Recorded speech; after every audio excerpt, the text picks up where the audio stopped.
Apocalipse capítulo 4, versículo 1 diz assim. Vamos lá. Depois destas coisas, olhei, e diante de mim estava uma porta aberta no céu. E a voz que eu tinha ouvido no princípio, falando comigo como trombeta, disse: suba para cá, e lhe mostrarei as coisas que devem acontecer depois dessas.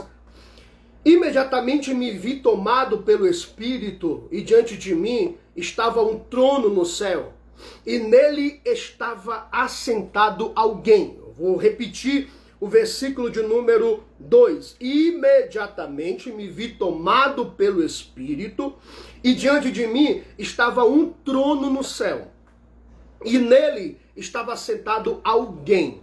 Eu vou cifrar isso. Alguém está assentado no trono. Amém? Vamos continuar a leitura? E aquele que estava assentado era com aspecto semelhante ao jaspe e sardônio. Um arco-íris parecendo uma esmeralda circundava o trono. Olha lá.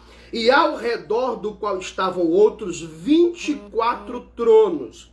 E assentado neles havia 24 anciões. Eles estavam vestidos de branco, e na cabeça tinha coroas de ouro. Olha que texto lindo. E do trono saíam relâmpagos, vozes e trovões. E diante dele estavam acesas as 7 lâmpadas de fogo, que são os 7 Espíritos de Deus. E diante do trono havia algo parecido como um mar de vidro, claro como um cristal. E no centro e ao redor do trono havia 4 seres viventes cobertos de olhos, tanto na frente como atrás. E o primeiro ser era um leão, o segundo parecia um boi, o terceiro tinha um rosto de homem, e o quarto parecia uma águia em voo. Cada um deles tinha 6 asas e eram cheios de olhos, tanto ao redor como por debaixo das asas. E dia e noite repetem sem cessar: Santo, Santo, Santo é o Senhor dos exércitos, Todo-Poderoso, que era, que é e que há de vir. Toda vez que os seres viventes dão glória, honra e graça àquele que está sentado no trono e que vive para todo sempre, os 24 anciões se prostravam diante daquele que está sentado no trono e adoraram aquele que vive para todo sempre.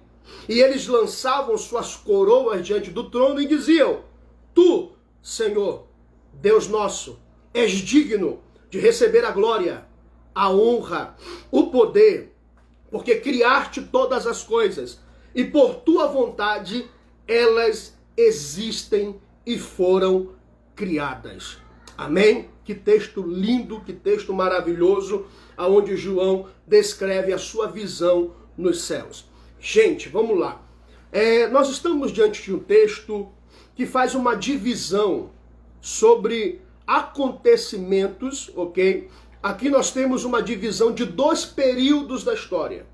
O primeiro período é chamado das coisas que são. Você vai observar isso lá no capítulo 1 de Apocalipse, no versículo de número 19, que diz assim, ó: escreva, pois, as coisas que você viu, as que são e as que depois dessas hão de acontecer. Então, quando você olha o livro de Apocalipse, você precisa observar que nós temos aqui 2 períodos. Que períodos são esses? As coisas que são e as coisas que depois dessas hão de acontecer. Para que você entenda, nós que cremos no arrebatamento da igreja pré-tribulacionista, ou seja, nós acreditamos que Jesus arrebatará a igreja antes que a ira de Deus seja derramada sobre a terra, nós temos aqui 2 períodos claros. As coisas que são. Aí a pergunta que você faz para mim é: pastor, o que é essas coisas que são? As coisas que são está do capítulo 2, versículo 1, até o capítulo 3, no versículo de número 22, que é chamado de dispensação da igreja, ou dispensação da graça, ou seja, o período da igreja na face da terra. Então, quando você vê do capítulo 2 até o capítulo 3, versículo 22, você vai ver que João recebe aqui a revelação das 7 cartas que deveriam ser endereçadas às 7 igrejas da Ásia Menor. Então você tem aqui Éfeso, Esmirna, Pérgamo, Tiatira, Sardes, Filadélfia e Laodiceia, que são igrejas literais, em cidades literais, com problemas reais e que foram endereçadas a igrejas que realmente existiram. Porém, quando nós olhamos para o texto bíblico, nós observamos que essas cartas, 7 cartas, elas são tão atuais para a nossa geração que a gente passa a entender que essas cartas elas não são somente histórica para aquele tempo, mas além disso, ela também é profética para o nosso tempo. Vou repetir. Essas igrejas são reais? Sim. Existiram essas igrejas? Sim. Os problemas que Cristo repreendeu, em 5 delas eram reais? Sim. As qualidades também, ou seja, as qualidades das 6 também? Sim. As igrejas, todas elas eram literais? Sim. Porém, a mensagem das 7 igrejas são uma verdade profética também para o nosso tempo. São as coisas que são o que nós estamos contemplando agora diante dos nossos olhos. Nós estamos exatamente em um período que nós podemos compará-lo com o período de Filadélfia e Laodiceia. As 2 igrejas que representam as igrejas do tempo final. Ou seja, as igrejas que estão aguardando o arrebatamento acontecer.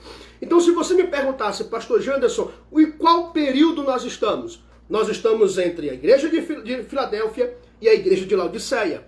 Enquanto a igreja de Laodiceia, rica, poderosa, de nada tenho falta, mas é pobre, miserável, cego e nu, Deus tem a sua igreja de Filadélfia, que representa os fiéis que guardaram a palavra do Senhor. Você que está me assistindo aqui agora nessa live, eu profetizo isso e digo para você que você faz parte da igreja de Filadélfia. Aqueles que guardam a palavra, que não negam o nome do Senhor por nada.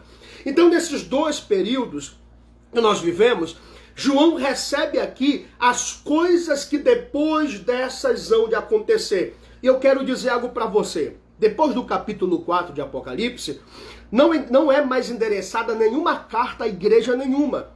Você não vai ter no livro de Apocalipse, depois do capítulo 4, nenhuma vez Deus se direcionando diretamente à igreja, como no capítulo 2 até o capítulo 3. Então nós compreendemos aqui que aqui está descrito o momento em que a igreja será arrebatada. Você crê que Jesus está às portas? Você acredita que em breve a trombeta do arrebatamento vai tocar? Você crê que nós vivemos em uma era profética de cumprimento de profecias? Eu creio nisso e eu aguardo Jesus agora, hoje, neste exato momento. Ele pode voltar a qualquer momento. Pastor, se ele não vier agora, daqui a pouco eu continuo esperando Jesus. Então, no capítulo 4 de Apocalipse, João, quando vai descrever o capítulo 4, nós devemos lembrá-los que o período aqui era complicadíssimo para a igreja. Por que complicado, pastor Janderson? Porque era um período de perseguição. No ano de 96 depois de Cristo, quando João recebe a revelação do Apocalipse, era um período onde Domiciano, imperador de Roma, matava os crentes. E João era vítima dessa perseguição. Olhando na ótica humana, João teria tudo para viver deprimido. João teria tudo para viver sem esperança. João teria tudo para viver uma vida de pânico. Ele não estava no seu quarto, ele não estava na cama, ele não estava no lugar confortável. Ele estava em Patmos, preso por causa da palavra de Deus. E ele mesmo vai dizer isso. Eu estava em Patmos por causa da palavra de Deus e do testemunho de Jesus Cristo. Ele estava em plena ameaça de morte. Sim, João estava sendo ameaçado. Domiciano até tentou matar João, jogando ele, segundo a tradição, em um óleo fervente. Ele estava em Patmos, idoso, com toda a probabilidade de morte, um idoso de quase 100 anos, um pouco mais de 100 anos, frágil, em Patmos, perto da morte, mas de repente ele teve visões do Cristo ressurreto. Ele teve a revelação do Apocalipse. Então vem cá, Quando João vê o capítulo 4 de Apocalipse, que são as coisas que depois dessas vão de acontecer, a primeira coisa que João vê, e ele descreve, depois dessas coisas eu olhei, e vi diante de mim uma porta aberta no céu. Olha aqui, a porta do céu estava aberta. E eu posso dizer para você que na história a porta do céu se abriu quando Cristo subiu aos céus em ascensão em glória. Quando o salmista, no Salmo 24, ele vai dizer claramente, profeticamente, a ascensão de Cristo aos céus. E o texto vai dizer: levantai, ó portais eternos, para que entre o Rei da Glória. Quem é esse o Rei da Glória? O Senhor forte e poderoso, o Senhor poderoso na guerra. Levantai, ó porta, as vossas cabeças, que entrará o Rei da Glória. A porta do céu se abriu para receber o Cristo em glória. Mas haverá uma segunda vez em que as portas dos céus vão se abrir. E desta vez vai ser para receber a igreja comprada, lavada e remida pelo sangue de Jesus. Ou seja, João vê uma porta aberta no céu. E alguém falava com ele. Quem? A mesma voz que falou com ele como o som de uma trombeta. Quando João recebe essa revelação, a voz de Cristo diz assim, ó: suba para cá, João. Vem, e eu vou te mostrar as coisas que depois dessas vão de acontecer. Ou seja, as coisas que depois do arrebatamento da igreja vai acontecer. Amém? Você está me entendendo? Então vamos lá. É claro aqui nesse texto que João ele vai tentar descrever em uma linguagem humana coisas celestiais. A tarefa de João é tão difícil que Paulo foi até o terceiro céu. Em 2 Coríntios capítulo 12, do 1 ao 4, que ele vai dizer: conheço o moço aqui no corpo, fora do corpo não sei, mas foi arrebatado até o terceiro céu e viu coisas inefáveis que não é lícito dizer aos homens. Então João, ele viu Paulo viu os céus, mas ele disse que é inefável, não conseguiu explicar. Já a tarefa de João foi dura. João teria que escrever o que ele viu. E como descrever coisas celestiais com linguagens humanas? Simples. É o livro de Apocalipse, que para muita gente é complicado de se entender. Por quê? Porque são linguagens humanas descrevendo coisas celestiais, coisas que são inefáveis, coisas que são gloriosas demais a essa existência, coisas que estão acima da nossa mentalidade. Dura foi a tarefa de João, mas João vai escrever. Olha o que ele diz: e imediatamente eu me vi tomado pelo Espírito, e diante de mim estava um trono no céu, e nele estava assentado alguém. Vem cá, querido. João estava em Patmos. João estava ameaçado de morte. João estava preso. Tudo estava contrário a uma probabilidade de vida. João estava totalmente ameaçado, fora de uma zona de conforto e sim numa zona de tormento psicológico. Ele estava preso, mas quando ele tem visões e ouve a voz subir para cá, a primeira coisa que João vai dizer que viu foi um trono. E principalmente, o que ele viu, esse trono não estava vazio. Eu vou repetir, esse trono não estava vazio. Eu vou declarar mais uma vez para ver se você aperta aí o coraçãozinho e o joinha aí para você glorificar a Deus. O trono não está vazio. Alguém continua assentado no trono. Aleluia! Em meio a uma crise de perseguição da igreja, João descreve: eu vi um trono e alguém estava assentado nele. Sabe o que João está dizendo? Eu estou preso, mas ele continua reinando. Eu estou no cativeiro aqui que Domiciano me colocou, mas o trono continua ocupado. A igreja está sendo perseguida, mas o trono continua ocupado. João está dizendo assim: eu estou em um momento complicado da história, mas o trono ainda está ocupado. O que eu quero dizer para você essa noite é: o trono continua ocupado. Eu vou dizer bem mais claro para você entender: Deus está no controle de todas as coisas. Aleluia! Eu estou sentindo Deus aqui nessa palavra. Deus está no controle de todas as coisas. Eu estou dizendo para você que está aí desesperado, no meio dessa pandemia, desse caos, ele continua sentado no trono. No meio da ameaça de morte, ele continua sentado no trono. No meio de uma perseguição contra a igreja, ele continua sentado no trono.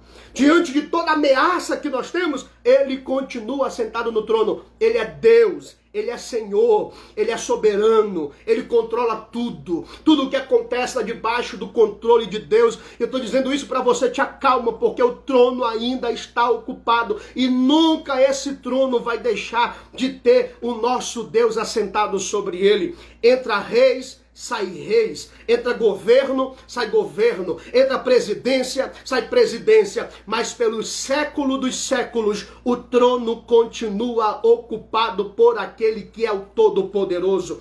Deus está no controle de todas as coisas.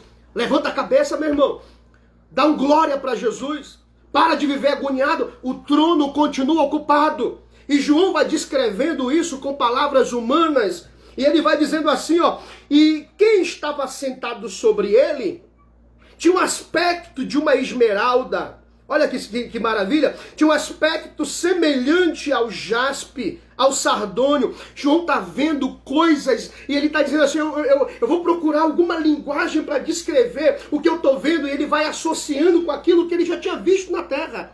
Dura tarefa, né? O que João está dizendo é que o trono brilhava.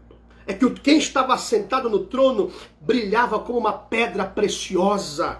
Aleluia! Esse Deus é lindo, esse Deus é glorioso, esse Deus é poderoso, esse Deus é imutável. Ele continua no controle, ele continua acima das doenças, ele continua acima dos homens, ele continua acima dos ímpios, ele continua acima dos anjos, ele continua acima de demônios, de principados, de potestades. Ele está no trono governando todas as coisas.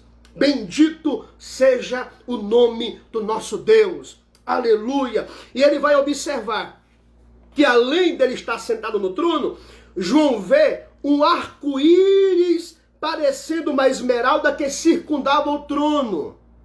Olha que interessante, João está dizendo aqui, ó, o trono está ocupado. Aleluia! O trono está ocupado. Ele é Senhor.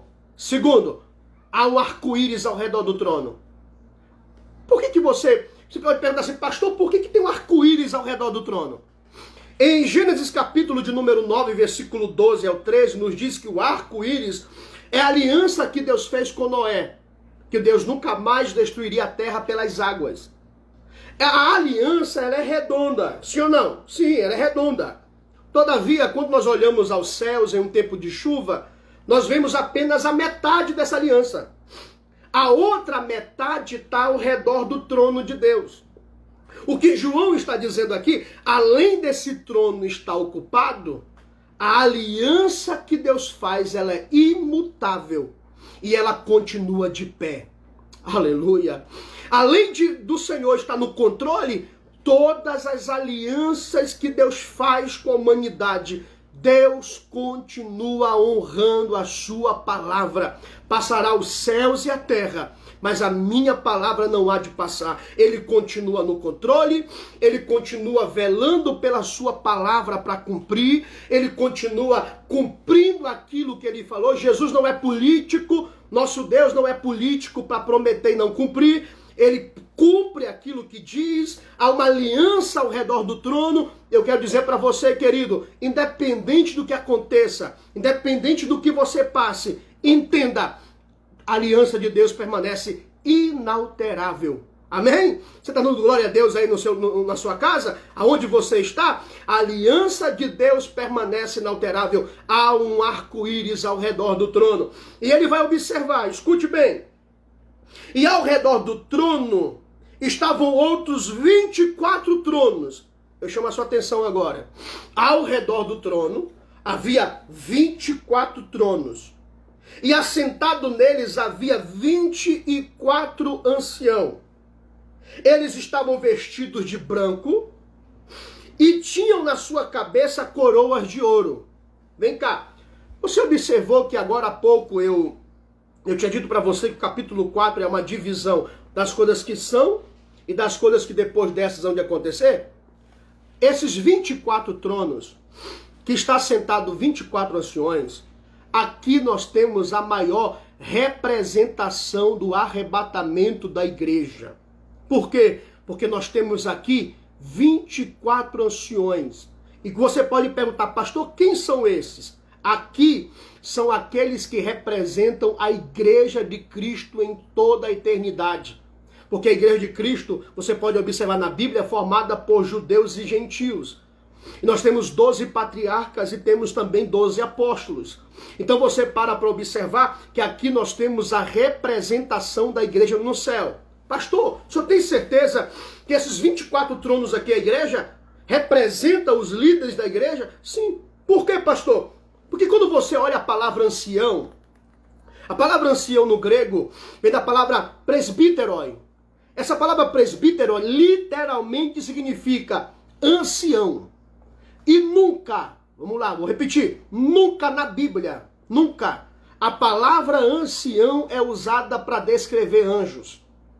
Presbítero nunca foi usado para descrever anjos. Sempre foi para descrever crentes, salvos e líderes da igreja. Ou seja, os presbíteros no português. Então estava assentado no trono aqui 24 presbíteros, ou seja, representando quem? A igreja que estava espiritualmente representada na nação de Israel com 12 patriarcas, e você tem os 12 apóstolos de Cristo representando também a igreja do tempo presente. E é interessante que nesse texto diz que elas tinham vestimentas brancas e tinham coroa de ouro na sua cabeça. Eu vou dizer bem claro para você, coroa na Bíblia é sempre indicada como galardão para os salvos. Repetindo, coroa na cabeça sempre é uma descrição de galardão para os salvos. Vem cá, quando você vê coroa na Bíblia, você vai observar vários textos falando de coroa. 2 Timóteo capítulo 4, versículo 8, Paulo diz assim, ó, e desde agora me está reservada a coroa da justiça, não somente a mim, mas a todos que amarem a sua vinda. Coroas direcionadas para os salvos. Em 1 Coríntios 9, 25 nos diz que assim como eles corriam por uma coroa corruptível, nós também corremos por uma coroa incorruptível. Coroa relacionada a crente. Você vai observar no capítulo 3, no versículo 21 de Apocalipse, ao vencedor darei o direito de assentar-se comigo no meu trono, e assim como também venci, sentei-me com meu Pai em seu trono. Olha aí, estava assentado em tronos, a promessa para os salvos se assentarem em tronos na ressurreição ou após o arrebatamento da igreja. Você vai observar, queridos, que lá em Apocalipse capítulo 20, versículo 4, fala dos mártires que negaram o anticristo e que morreram por isso, também se assentarão em tronos e reinarão com Cristo durante 1000 anos. Então, presbíteros com coroa na cabeça, com vestimentas brancas, é uma representação de quê? Que antes que os selos sejam abertos, antes que as trombetas sejam tocadas, antes que as taças sejam derramadas, a igreja estará no céu, vestida de branco, com coroa na cabeça, e adorando aquele que está assentado no trono. Você crê nisso? Você acredita nisso? E olha o que ele vai dizer. Do trono saíram relâmpagos, vozes e trovões, e diante dele estava acesa as 7 lâmpadas de fogo, que são os 7 Espíritos de Deus. Lá em Isaías 11, versículo 2, fala da plenitude do Espírito. Se você contar ali, vai aparecer Espírito de Deus, Espírito de temor, de conselho, vai ter o número 7 ali. Olha que interessante. E no centro do trono, ao redor do trono, havia 4 seres viventes cobertos de olhos, pela frente e pela trás. O primeiro, leão. O segundo, boi. O terceiro, homem. O quarto, águia. Aqui nós temos a visão do que Ezequiel viu no capítulo 1, no versículo 4 ao 14. Ezequiel vê o trono e abaixo do trono havia os querubins. Eles estão diante do trono. Os seus rostos representam o evangelho eterno. O leão, ele é rei, evangelho de Mateus. O boi, que é o servo, evangelho de Marcos. o homem, que é o Cristo homem, o Filho do homem, Evangelho de Lucas. E a águia, a onipotência, onipresença, principalmente onisciência de Cristo, de Deus, Evangelho de João. No princípio era o Verbo estava com Deus e o Verbo era Deus, o Criador, o Senhor. E ele vai dizer que esses seres não paravam de cantar e de dizer: Santo, Santo, Santo é o Senhor, o Deus Todo-Poderoso, que era, que é e que há de vir. Esse cântico lá no capítulo 6 de Isaías, no versículo 3, os serafins cantavam: Kadosh, Kadosh, Kadosh, Adonai, Tsevaot. Ou seja, esse cântico é o cântico que os seres espirituais ecoam, adorando aquele que estava sentado no trono. E todas as vezes que esses seres viventes glorificavam e diziam: glória, honra, ação de graça, aquele que está sentado no trono, que vive para todo sempre, os 24 anciões que representam eu, você e a igreja de Cristo. O que aconteceu com eles? Se prostraram diante do trono e adoraram aquele que está sentado no trono. E eles lançavam as suas coroas diante do trono. Enquanto vier a ira de Deus sobre a terra na grande tribulação, você estará diante do trono, adorando aquele que é, que era e que há de vir, o Deus Todo-Poderoso. Então te acalma. Calma. Essa pandemia, esses sinais acontecendo, essa agoniação, calma. Quando for para acontecer o arrebatamento e a ira de Deus ser derramada sobre a terra, você vai ser arrebatado e vai estar diante do trono adorando a Deus. E eu quero profetizar, você e a sua família toda vai ser salva em nome de Jesus. Você recebe o que eu estou profetizando para você aí? Hã?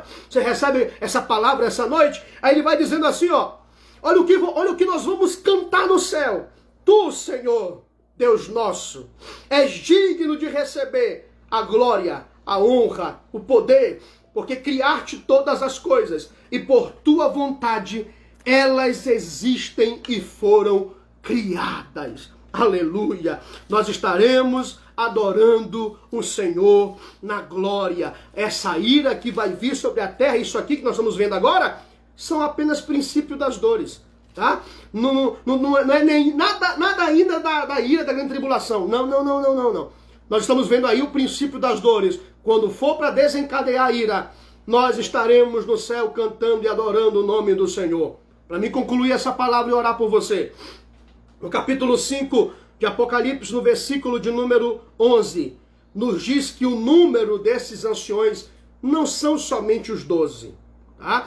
Eles são representação, eles são os líderes. A promessa que o Senhor fez aos apóstolos: vocês se sentarão em 12 tronos e julgarão as 12 tribos de Israel. Lucas 22, 30, Mateus 18, 28.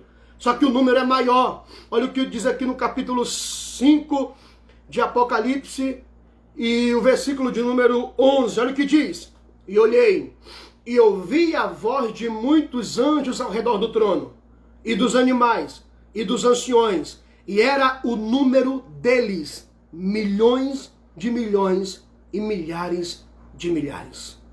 Nós estaremos no céu antes que venha a ira de Deus. Amém? Essa é a nossa fé, isso é o que nós acreditamos, essa é a mensagem mais atual, porque não é hora de você viver desesperado, não é hora de você viver agoniado por conta do que está acontecendo. Gente, em breve a trombeta vai tocar. Amém? Então eu quero deixar essa palavra. De que, pastor Janderson? Enquanto João estava em Pátimos e tudo estava contrário, ele vê Deus assentado no trono. Amém? Coloque aí hashtag Deus continua assentado no trono. Eita Jesus, vai viralizar na internet, né? Deus continua assentado no trono. Repetindo, Deus continua assentado no trono. Isso é apenas uma lição que Deus está trazendo para a humanidade. Ele continua sendo rei, ele continua sendo o Senhor, ele continua sendo soberano, ele não mudou, ele continua sentado no trono. Você recebe o que eu estou pregando aqui para você nessa noite de domingo? sem culto, né? Domingo estranho, sem culto, mas nós vamos estar orando ao Senhor e vamos estar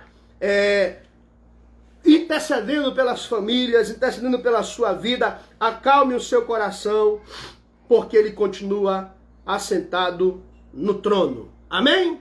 Então vamos lá. Hashtag Deus continua assentado no trono. Vamos lá, gente. Nós vamos orar agora. Nós vamos clamar ao Senhor agora. E eu quero pedir que você coloque aí, tá bom? Coloque aí no comentário nome de pessoas da sua família que precisam de um milagre, que realmente está desenganado pelos médicos, que realmente está sem expectativa de vida. Ele continua sentado no trono. Aleluia. Ele continua no controle. Ele tem poder para curar. Ele tem poder para libertar. Ele tem poder para mudar essa história. Amém? Ele é maior do que o Covid-19. Ele continua sentado no trono. Ele é maior do que os planos diabólicos para massacrar a humanidade. Ele continua no trono. Ele é maior do que a corrupção que existe. Ele continua assentado no trono. Vamos orar ao Senhor? Coloque o nome de pessoas aí que você quer orar, oração e quer orar também junto comigo. Nós vamos interceder agora. Aleluia. Vou dar um tempinho para você colocar o nome aí agora. Eu vou dar um tempinho para você continuar aí escrevendo. Meu amigo pastor Sandro Porto, Deus abençoe sua vida. Seu grande homem de Deus, grande pregador do Evangelho. Continue deixando Deus lhe usar. Amém? Vamos orar, meus irmãos. Clamar a Deus pela sua família, pela sua casa, por essa situação que o Brasil está enfrentando. Eu vou dar tempo para você colocar o nome aí.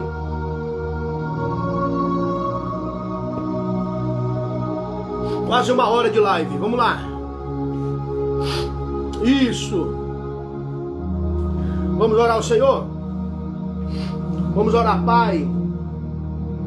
Eu te apresento agora, Senhor, todas as famílias que estão aqui online comigo pelo Facebook. Eu sei, Senhor, que existem muitos que estão desesperados, aflitos, angustiados, que estão pensando, Senhor, que é o fim. Mas nós sabemos que o Senhor continua assentado no trono, continua governando tudo. Tudo está patente aos teus olhos. E tudo está debaixo do teu controle e da tua permissão. Ó Deus, nós somos a tua igreja. Nós somos o teu povo. Nós somos a igreja comprada pelo teu sangue. E a tua palavra diz que tudo que pedires em oração, crendo, recebereis. A tua palavra diz, Senhor, que tudo que pedires em meu nome, e é no nome de Jesus que nós estamos orando agora. Orando por esse parente que está nos hospitais. Orando, Senhor, pelas pessoas que estão desenganadas pelos médicos. Que estão, meu Pai, sem oxigênio nos hospitais. Tu é o autor da vida, ó Eterno. Entra, Senhor, agora, aonde eu não posso ir, mas que a minha voz está chegando através das redes sociais. Visita com milagre, Senhor. Visita com cura, meu Pai. Visita com resposta, Senhor. Que o teu poder alcance aquilo que o médico não pode fazer, porque tu és o médico dos médicos. Aquilo que o homem não pode fazer, porque tu és o dono da vida. Meu Deus, visita agora. Nós clamamos pela cidade de Manaus. Nós clamamos, Senhor, pelas famílias dessa cidade. E nós ministramos, ó Deus, saúde, cura, milagre, restauração de saúde. Visita agora todas as nossas famílias, parentes, amigos. Visita agora a parentela dos teus filhos que estão aqui, Senhor. Pai, que esse momento seja um momento de aprendizagem, de meditação, de oração, de quebrantamento. Que os teus ministros chorem na tua presença em prol dessa cidade. Olha para Manaus, Senhor. Olha para a nossa cidade, Senhor. Olha para a tua igreja. Tem servos teus, Senhor, que são úteis para a tua obra, que estão internados nos hospitais. Tira de lá. Eu oro agora. Eu apresento no nome de Jesus. Eu quero receber mensagem, Senhor, dizendo, pastor, depois da oração, um milagre foi realizado na minha vida. Eu creio no teu poder. E eu oro desta forma, porque eu sou convicto, Senhor, que o Senhor é o mesmo ontem, é o mesmo hoje e será eternamente. O Senhor está sentado no alto e sublime trono. No nome de Jesus, teu Filho, é que nós oramos. Amém e amém.